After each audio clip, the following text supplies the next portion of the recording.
Ansel. Hi. How are you? I'm good. Oh, so you wanted to come to Brazil. Why is that? What kind of question is that? Of course I want to come to Brazil. I've heard so many amazing things. It's obviously so beautiful, and the people are so nice and supportive and loving, and I haven't been able to come meet them yet. Actually, I think one of the fans who I met here, I have met once in New York. So Really?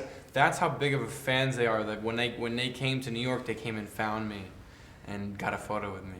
That's wonderful. Yeah, I feel like with social media, you are always having a dialogue with your fans, which is very different than the past.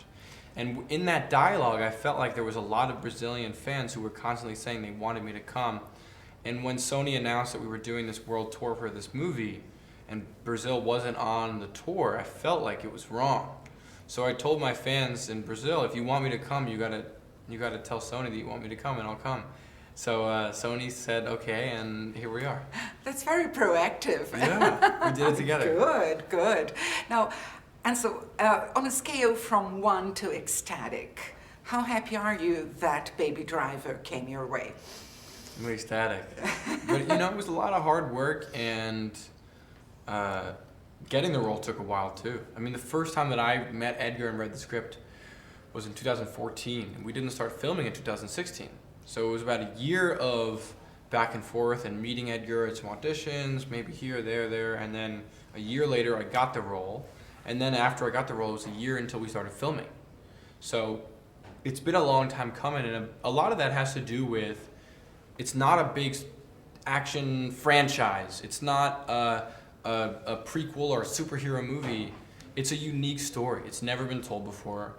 And what's so great is that, and that's hard to make. Studios don't want to pay for those kind of movies now. I know. But what's so great is that people are showing that they do want it, and that they want something new and special. And hopefully what this means is that for Hollywood, is that more of these kind of original movies will become made. Did the bell ring for you the moment you read the script that this was it? Yeah. How closely did you work with Edgar in fleshing out Baby? Because he's so specific. Yeah.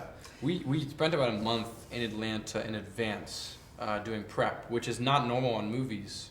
It almost felt like theater where you do a lot of rehearsal. And that was really important because there's so many details in Baby. I had scenes where I'm speaking in sign language. I had scenes where I was doing choreography, scenes where I'm doing the stunts. We chose the accent.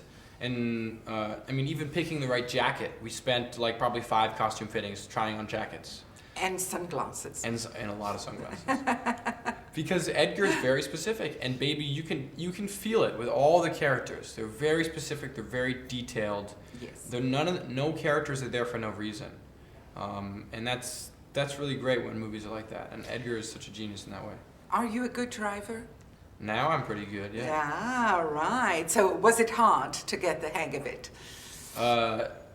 When someone tells you you're allowed to take a car and do kind of like whatever you want, you don't worry about breaking it or anything. It's pretty great, That must be wonderful. It's wonderful. It's like we get in these cars and it's, okay, you're gonna drive really fast and then pull this and then do this and it's just like your car is spinning around and there's tire smoke everywhere. It was really, really cool. And what about the music? Well, there's music all the time. There's 43 songs in the credits, and some of it is also extremely specific. It's not your run-of-the-mill soundtrack.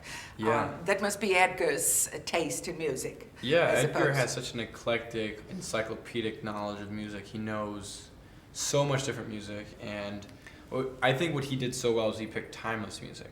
Yes. And he picked music from artists that are artists that we all know, but it might not be their hit record. So it's not like overdone. I haven't heard the song a million times in this movie, or I heard this growing up on the radio. It's so annoying.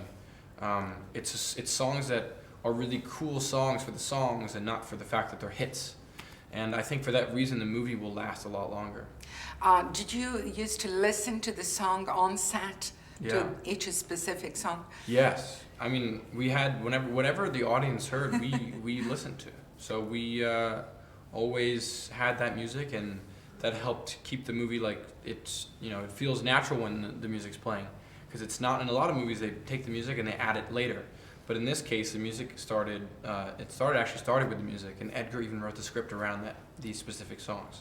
Now, you and Edgar, it's such a wonderful combination. Do you think you're going to do other movies together?